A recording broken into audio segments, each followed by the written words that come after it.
Welcome back, and thank you for tuning in to Naijha Speaks. I'm Naijha Wright-Brown, contributing for Jane Unchained News, co-owner of the Land of Kush Vegan Soap Bistro in Baltimore, and executive director of the Black Vegetarian Society. Today we are talking about thriving in wellness. We have an amazing guest joining us. He is an accomplished actor, most known as Choirboy in Robert Townsend's classic film, The Five Heartbeats. He is also a health enthusiast. Joining me now is Mr. Tico Wells. Let me get you on the screen. Tico. There we go. All right. Mr. Tico Wells, how are we doing today? Incredible. What's up? Oh, everything is everything. I just got my alkaline food dropped off to me, so I'm happy about that. So I'm going to be energetic. Send me some over here so I can have some for the Super Bowl. I sure will. Send me the address all the way on the West Coast. What's happening? Tell us about yourself. Come on. Life is beautiful. We're just, as you know, yesterday we did a Zoom seminar. Yes. Talking about thriving wellness, and that's the name of my new platform and company.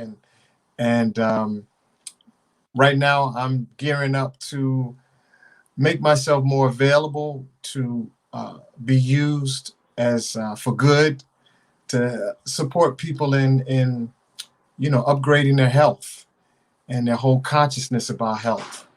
It's a mind, body, spirit thing. Well, talk to us about your journey, your veg journey. I know you started in the 1980s. We'd like to know the how and the why of that journey. So let's talk about the foundation and the background. Okay. Well, sometimes I say I started in the 80s, but really my mother used to always say, if you don't eat anything else on your plate, eat your vegetables. That was her thing. Eat your vegetables. Yes. And she was an amazing cook. We ate every kind of meat, every kind of dessert, we just had a lot of food, And but it kind of stuck with me, her saying, eat your vegetables. So I knew that fruit and vegetables were something that were not frowned upon. Meat was not frowned upon either, but junk food was frowned upon. Everybody kind of knew that if you eat too many sweets, it was going to mess with you. But that didn't stop us. I mean, we had cookies, cakes, pies, everything. McDonald's, whatever, fast food. But somewhere in my teens, my dad started, he moved to New York, and he was, the Muslims really, I think, pushed it in the Black community that yes. we had to become more aware of what we were putting in our bodies. Yes, the whole pork movement. No pork. That's what I remember. No pork. Their thing was no pork. 5%ers in the Muslim. No pork. Yeah. No gelatin. All that stuff. Yeah. Yeah, and so they were at the forefront of this natural foods awakening. They had a lot to be desired at that point, but the consciousness was there, and it's grown since then. So I remember going to New York and Harlem. I don't know if you remember Harlem back in the 70s, where they were selling bean pies on every corner, and they had the Muslim restaurants and stuff like that. Yeah, in the 80s more so for me. I was born in the 70s, so I was a little young, but as the 80s, I mean, because you're young. So I do remember bean pies, trust me. Right. So my dad was, look, hey man, watch out for the fried foods. We got to cut down on the salt and on all the sugar. And he introduced me to my first vegan restaurant in New York. And I remember just feeling like it tastes like cardboard and whatever, but he planted the seed. And what restaurant was this in New York in the 70s? I have no idea. I have no idea what it was. Everyone says that about food in the 70s, the veg food and stuff. It tastes like cardboard. Yeah, but that was coming from the overly fried, overly processed, overly cooked food that that we were consuming at that time. So it was a drastic change. You know, your taste buds have to make an adjustment. And, you know, I grew up with a lot of salt. You know, I still use Himalayan salt today because my addiction for that flavor is still there, but I've cut way back. And so anyway, moving forward, you know, my mother didn't really like that. My family didn't really like. What are you now? You grew up on chitlins. You grew up on hog maws and ham and, you know, spam. I mean, I grew up on spam. You know, Vienna sauce, corned beef, and the corned beef hash and the rice. beef, all of that. Canned food. Yes. Campbell's soup. Yes. And, okay, but that's what we had access to. You know, that's the type of stuff that we had access to. You know, I'm coming from a South Bronx housing project. That's what we had in the government cheese, the big block of, you know, cheddar cheese that kept you constipated. I couldn't even move my bowels. I was going to say that you'd be blocked up for the rest of the year. Right. It was some good cheese. It was good cheese, grilled cheese sandwiches, but it wasn't really good for us when you start learning about, you know, the constipation issues. I mean, I remember times like I wouldn't move anything and I didn't understand what was wrong because at that age, I'm not thinking about that. You're talking about early teens, 14. I'm not thinking about me moving bowels. I just know I'm having a hard time. You know, nothing's coming out. You know, we just didn't know. I mean, I had experiences with eating ice cream and then getting diarrhea as a kid.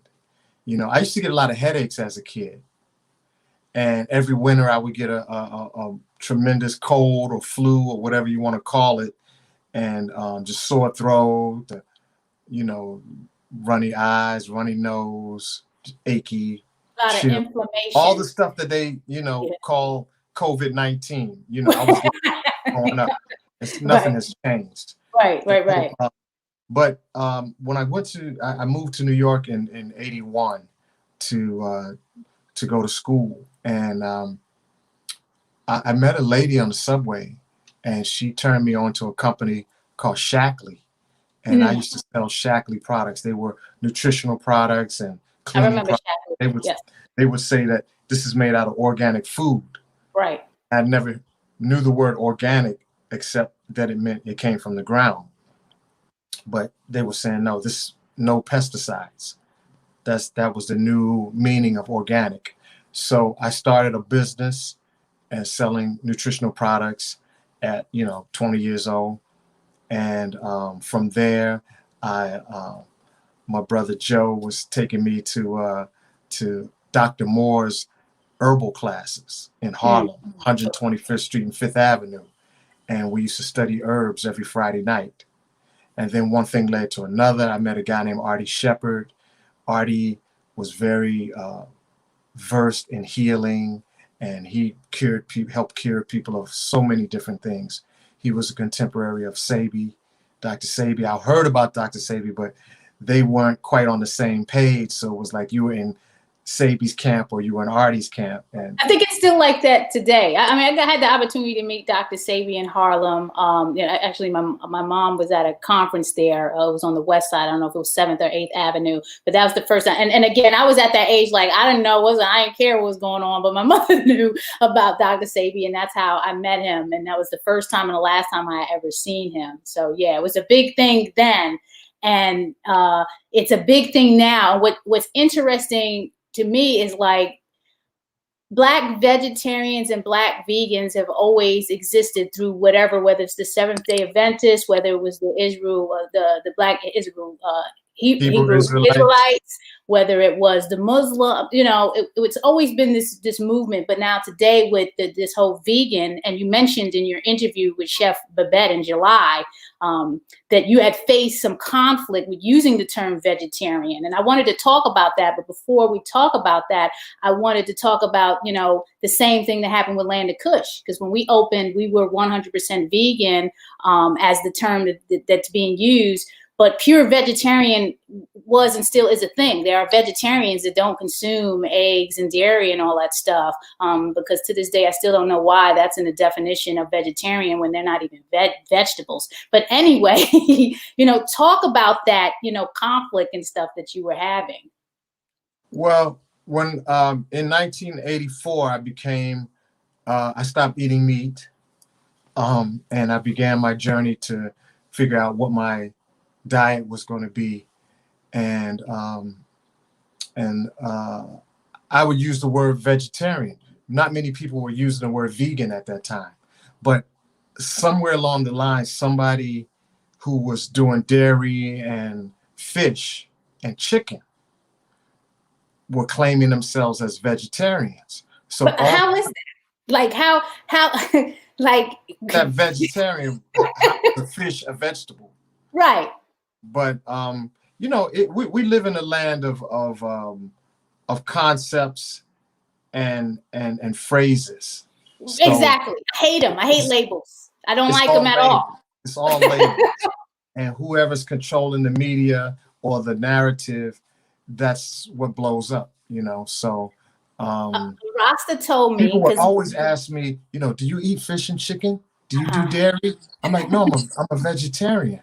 And I right. went through that throughout most of the 80s and even into the early 90s. And then finally, this term vegan started coming up, and it took on the what's the word? It took on the connotation of no animal products. Right. Even Nothing. No, though the no. guy who started the vegan term, Right. it also included no wearing of animal products. Yeah, no exploitation of animals whatsoever. So it just Yeah. created what it did. And I had an in-depth conversation with a gentleman a long time ago, a Rastafarian actually, because of course the Rastafarians are like, "What's vegan?" That division, because there's always this division, Yeah. and the division a lot of times, sometimes, it's black. People think it's black and white, but it really isn't. I think it was said best by Cicely Tyson. There is no black and white. It's all tones. You know what I'm saying? Things are in tones. But you can be a pure vegetarian and not consume dairy and eggs. And there shouldn't be this disrespect of that word, because vegan was birthed out of the word vegetarian.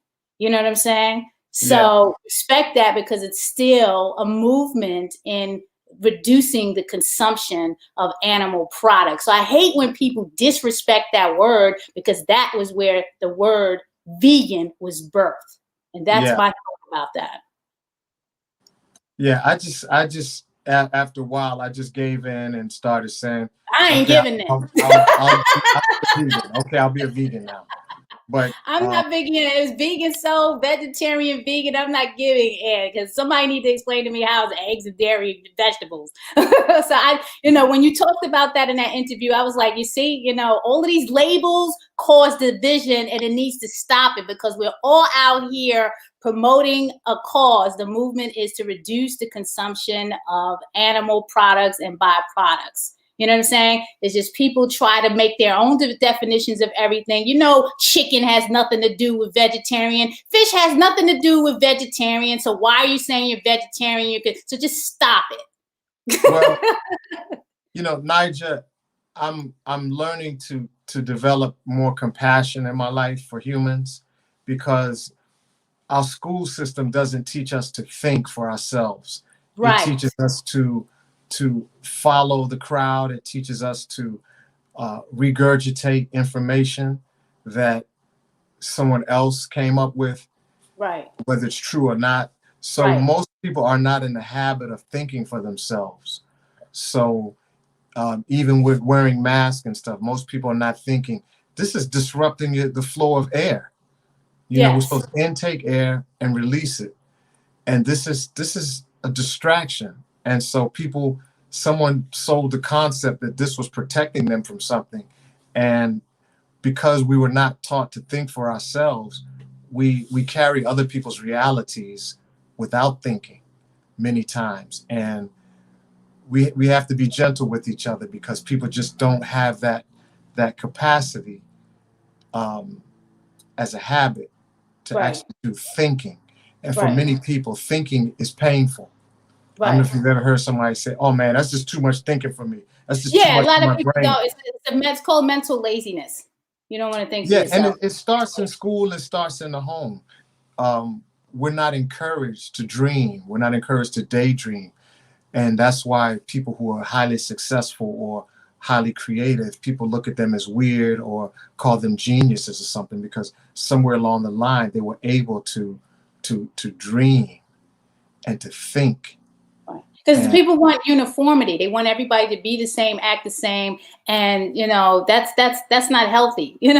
You are here. You were put on this earth for a reason. Your universal purpose, and you need to figure out what that is, because everyone is unique. I don't want to be and look like someone else and act like someone else. My name is Naijha before I'm Black, Latino, before I'm vegan, vegetarian, whatever the hell you want to label me. I am Naijha, and I like this practice of ahimsa, where it's just totally about compassion and nonviolence, and just focusing on peace and trying love. That is what I like to promote, and we need a lot more of that out here, because there's just too much division, even within the vegan movement in the community. Just too much division. There's too much hate. We got the racism. For whatever reason, people don't like us because of our hue, our color, we're melanated, whatever the evils are. You're still an individual, and you have a purpose to achieve, while you are spending this time on this planet. There's a lot of things that you talked about yesterday in the Thriving Wellness Part 2 talk. So I wanted to get back onto, why we're here, about the health, the wellness, because we can go all day with this conversation that we're having about allowing people to be creative with themselves.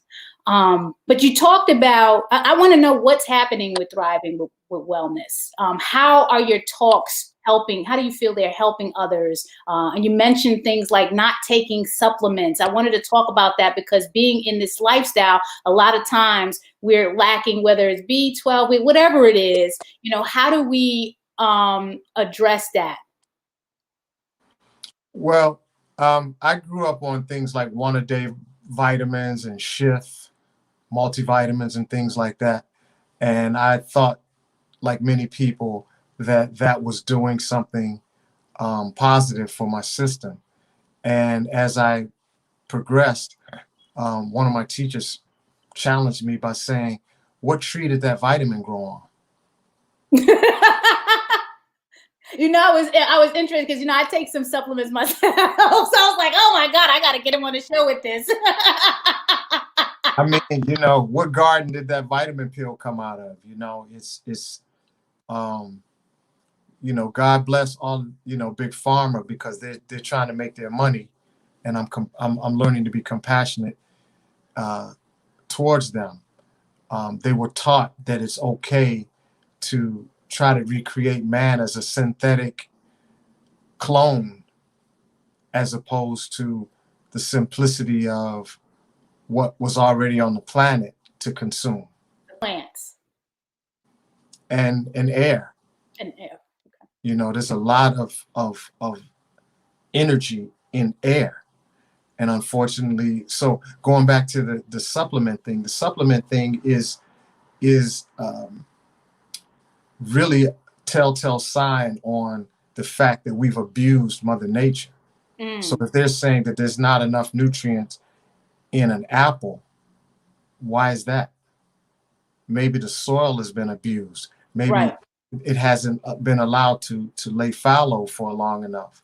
Maybe there's too many chemicals that have been used and have damaged the vibration of the soil that we, that life comes out of. Maybe the air has been damaged and polluted. Maybe the water is not what it should be. So that's what we have to go back to. The supplementation is not going to fix the problem.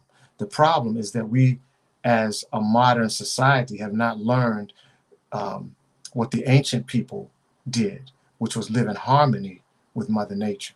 Well, they don't want us to learn that, because there's no money in that. And as a matter of fact, there's a comment here about that. So I appreciate, Jane in Unchained News. Big Pharma would collapse if everyone went plant-based. Yeah, because it's not about the cure. The money is in the medicine. And that's saying, goes to say, no one is out here to really cure anybody. The money is to be made in the medicine, so you can be addicted to it.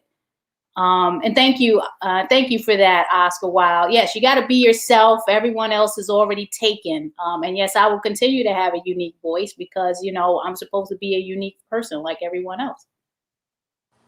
Yeah, and you know, kids are growing up now. They don't know what it feels like to stick their feet in the dirt, in the sand, Right, on grass.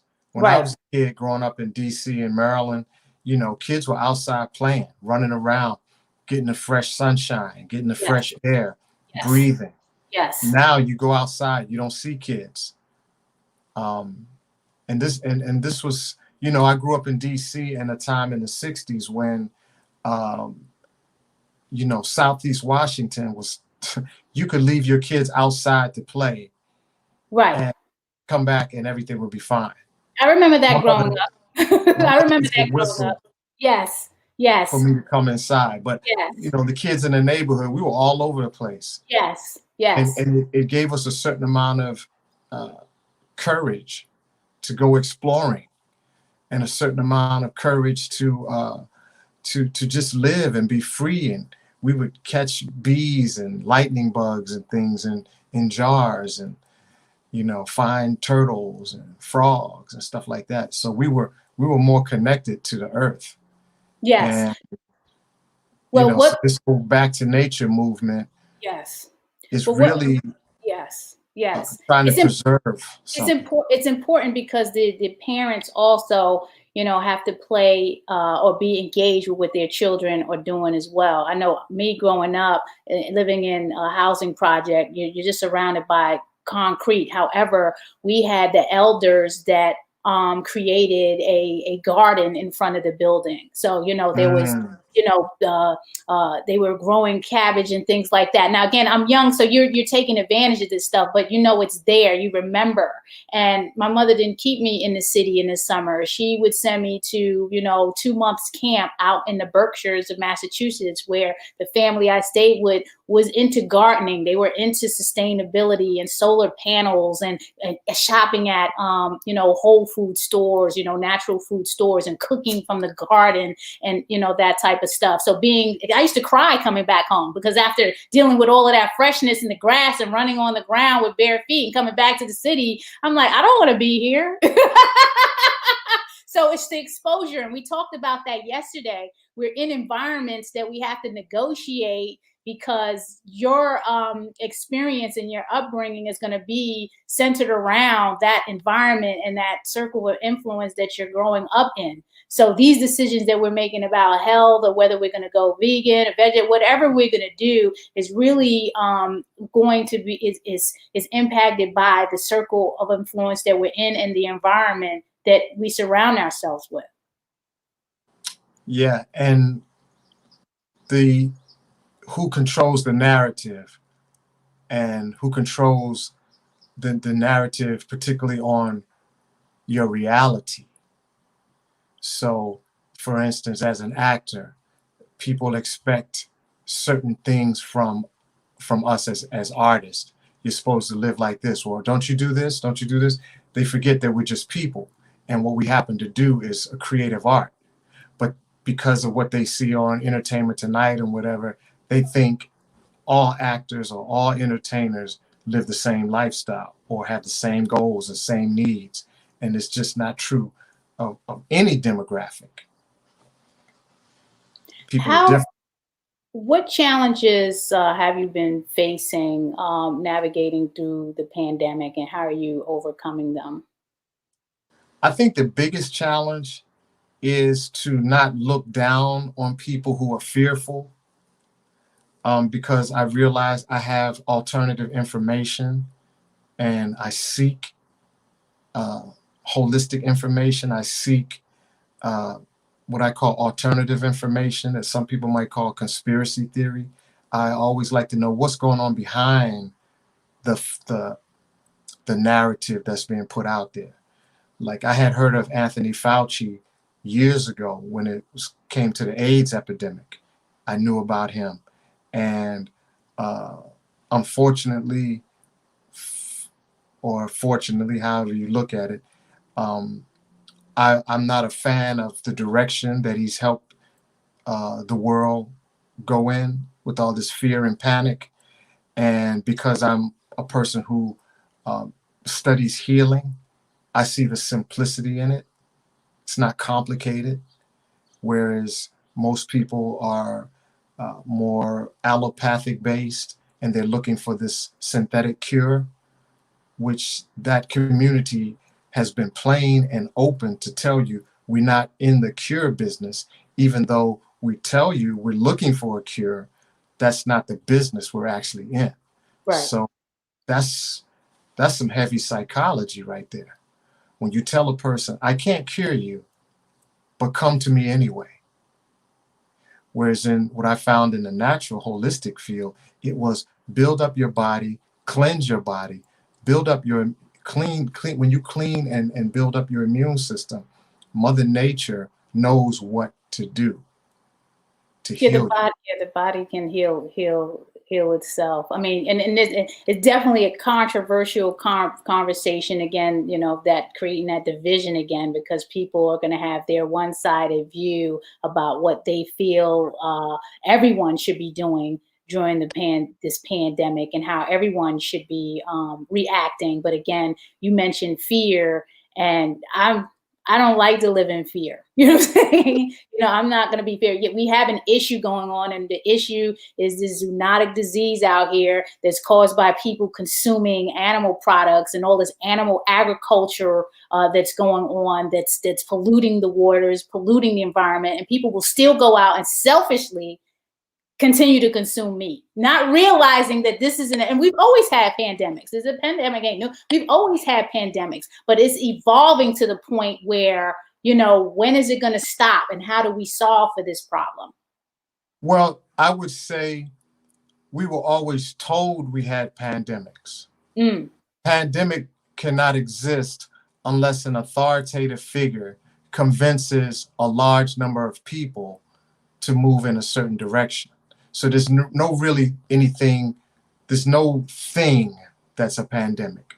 A pandemic is when the authorities tell you to be afraid of something that they want you to fear.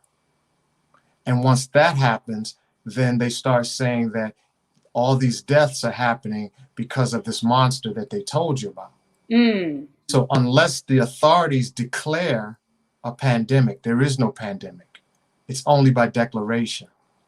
Wow. So when they say 1% of the population is being affected by this thing called COVID-19 or whatever, that means 99% of the people are healthy.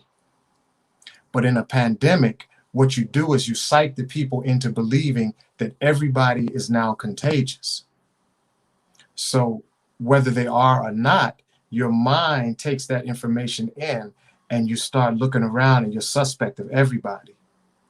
When they tell you, but the beautiful thing about the allopathic and the medical world is that they tell you the truth on the side. It's always there somewhere.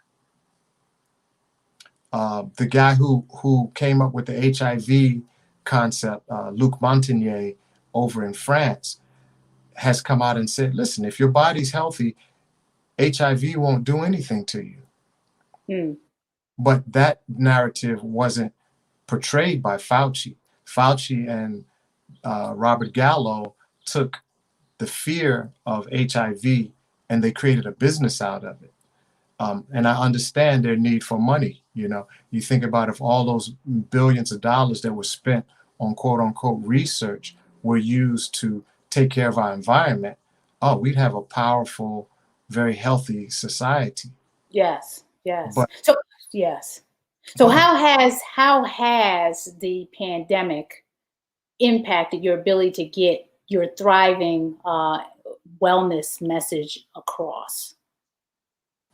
Well, it's made me have to face my fear of sharing simple information with people, because it's scary to tell people, hey man, do a cleanse, change your diet, get more liquids flowing, and your health is going to change. There's factions out there that don't want that narrative out there. They want the narrative that you are helpless, and that there's no cure for what you have, but we're going to come up with some synthetic ingredients and experiment with you, and we're going to market it to you so that you will want to take it. And at the same time, we're going to also tell you that it's going to create negative reactions, possibly. They call side effects. Some people call it direct effects. And they got money. They got money. They have influence. They got the media. They have the government. And they have, military. Yes. So to tell people, when I first became a vegetarian, I ate coconuts for 40 days.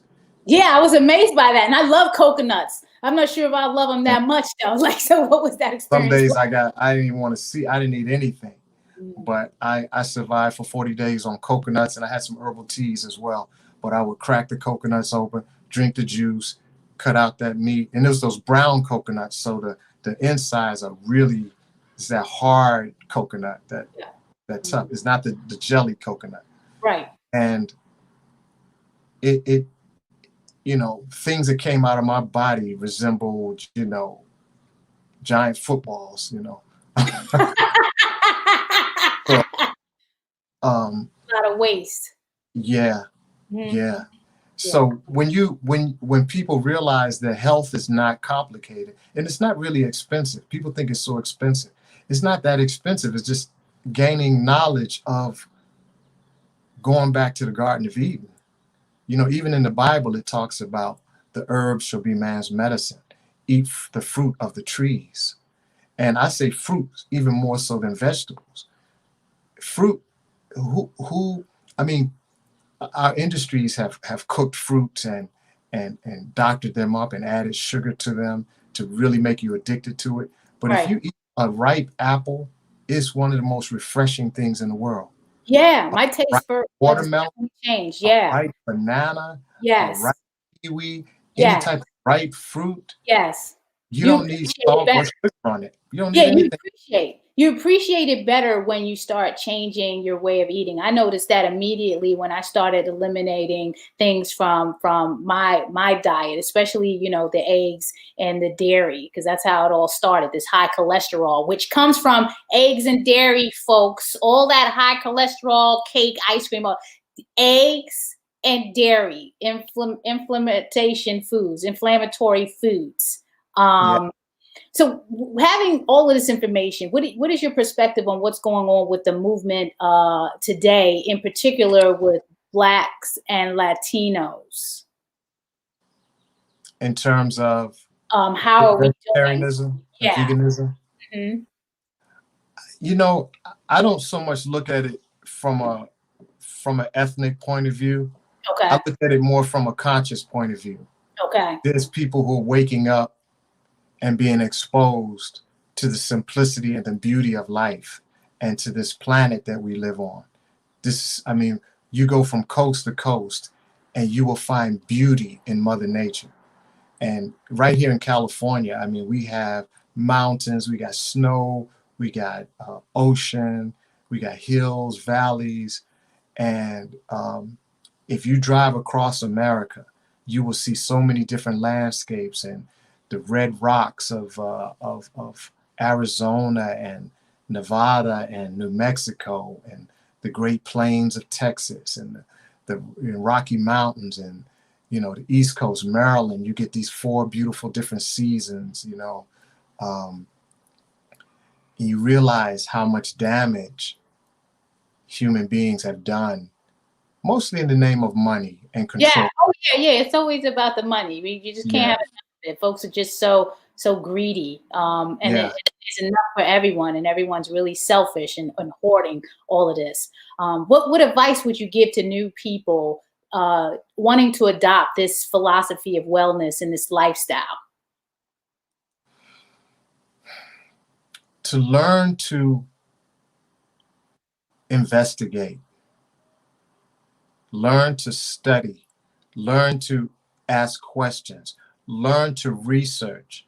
That hour or 2 hours or 3 hours spent playing video games or watching your favorite television shows, take some of that time, go on YouTube and start looking up subjects. Mm-hmm. Even going back to the pandemic, there's so much information on how we should be in fear, and on the other side, there's so much information on how we shouldn't be in fear, or we don't have to be in fear, and that there's other aspects to this story that are not in the mainstream media. There's even a film out there where they talk about plandemic. Mm-hmm. And Yeah. Mm-hmm. people call these things conspiracy theories if they don't see it on their local news channel or on the national CNN, ABC, NBC, CBS, who control, most of our reality. These news channels control our reality. It's called programming. So we're being programmed through repetition.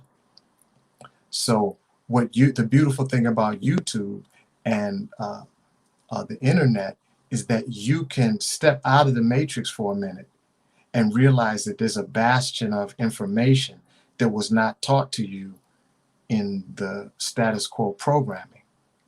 So it's really a beautiful world to be able to step outside and go, wow, I never knew Christopher Columbus never came to the United States. Why are we celebrating him every year? I didn't know Christopher Columbus didn't come to the United States until 2010, when I was reading a book called A People's History of the United States. So there's information that I didn't know of. There's information about where Black people came from, right? Where white people came from, what they were doing, Asian cultures. Like you said, you're into traditional Chinese medicine, Taoism. Taoism is a beautiful field of study and the way, looking at life, where right. You realize the master never knows everything. The master knows he is always a student. Right. Our educational system here in America is that you go to these different levels of school and you get these labels and you're supposed to be end all, be all, know all. Right. And one of my teachers at NYU told me, everybody knows something, but nobody knows everything. Exactly. And I carry that with me. You're tuning in to Naijha Speaks. We're listening to Tico Wells, Thriving and Wellness. Please subscribe, like, comment on naijaspeaks.com. It's Maryland Vegan Restaurant Week. You want to go to mdveganeats.com, find out all the happenings in the state of Maryland, and please sign the petition. We're asking Vice President Kamala Harris to go vegan. So you want to go to change.org/plant-powered Kamala, and that's right there on the ticker. I want to shout out our sponsors, the Welfare World, Veg Fund, Eat the Change, Women Funders in Animal Rights, nutritionfacts.org, and individual supporters just like yourselves. We appreciate you. I have a couple of more questions to ask Tico. What would you be doing? Can I say something before I ask the question? I want to encourage everyone who is wondering about whether they should take a vaccine or not, is to go to that vaccination website. Go, whichever vaccine you're planning on taking, read their material, because they'll tell you what they think COVID-19 is and what the benefits of their vaccine are and what the side effects are. And the other day I was looking at one of the vaccine companies' pamphlet, and the definition of COVID-19 and that particular vaccine's side effects were basically the same. So I don't tell people what to do or how to think. That's not my job. My encouragement is for people to begin to learn how to think and to do research for themselves. They give you the packaging, the directions, the ingredients. You can look up the ingredients, what they do, memory, RNA, whatever that is. How does RNA have a memory that they can put in you know what I'm saying? So you want to look up those ingredients for yourself. Take an hour out of your day, educate yourself. Most of us are just going on opinions. Just like when we vote for presidents, we go on opinions. We don't necessarily investigate Who is this person? What do they stand for? So that's my encouragement. Read the ingredients, read the labels. These companies that are putting out the vaccines are giving you information about the side effects. Read them and then make your decision. Thank you for that, Tico. If you weren't doing this work, what would you be doing? I don't know. Since I was 6 years old, I told my mother I was going to create a cure for cancer. So it's always been in my mind. I thought I was going to be a traditional Western scientist. I didn't know I would be a scientist in a holistic manner. I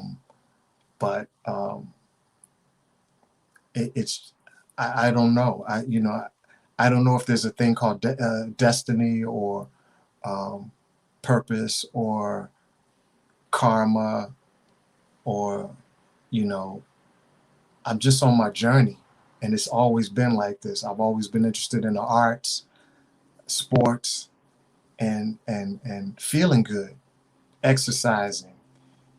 I think from being in sports and stuff, my stepdad got me into exercising at a very early age and got me into sports, and from sports, nutrition and health, and I just love it. It's my life. I wouldn't be me if I wasn't doing this. How can we best stay connected with you and find out about your upcoming lectures? I'll be more accessible as this year comes about. Right now, just type my name in, except Wikipedia. They got all kinds of misinformation. They got birthday wrong. All this, and so no. But type me into YouTube.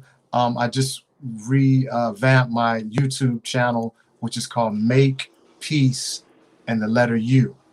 Yes. Make Peace U, and we're asking the question: how do we create peace? That's in the description that I Thriving Wellness will be developing and coming along soon. That's my initials are TW, and Thriving Wellness is TW. So that's a movement that's being built right now. It's on the ground floor. Well, once everything is launched, we're gonna have you back on again so we can promote the rollout, because that's what we do here at Naijha Speaks. It's food, people, events, and culture. So we're gonna stay connected, and when the rollout happens, we're gonna have you back on so we can promote that. How does that sound? It sounds good, especially if you can ship me some food from let me push. Does that food ship? Look, Alkaline Bodies made me this alkaline sandwich, a chickpea and some purple carrot bacon, and they also prepared a fresh juice. I watched them do it live. So shout out to Nev and Juan Nance, Alkaline Bodies and Lifestyle Cafe. So you got to check that out on the Black Vegetarian Society of Maryland Facebook if you want to see the cooking demo. I appreciate you taking the time, Tico. I know you're busy out there, educating folks and getting ready for the Super Bowl. Yeah. So I'm loving it. I'm loving it. Tom Brady has been a great example of stepping out of the matrix of age. Mm. We are bombarded by ageism. And as I get ready to turn 60 next month, it's a blessing. We got a whole nother idea of what age is. Some people don't make it to 60, so that's definitely a blessing. So I'm getting ready to hit 50 in a year or so. I'll be 41. Right on. Yeah, so I'm right behind you. Thank you for tuning in, everyone. Please check out Tico Wells on YouTube, NaijhaSpeaks.com, so you can check out all of the interviews I've done, and please share this one. We're dropping some heavy science on y'all, and it's all about thriving in wellness. So thank you. Mask on, be safe, and be healthy. All right. Have a good one. Peace.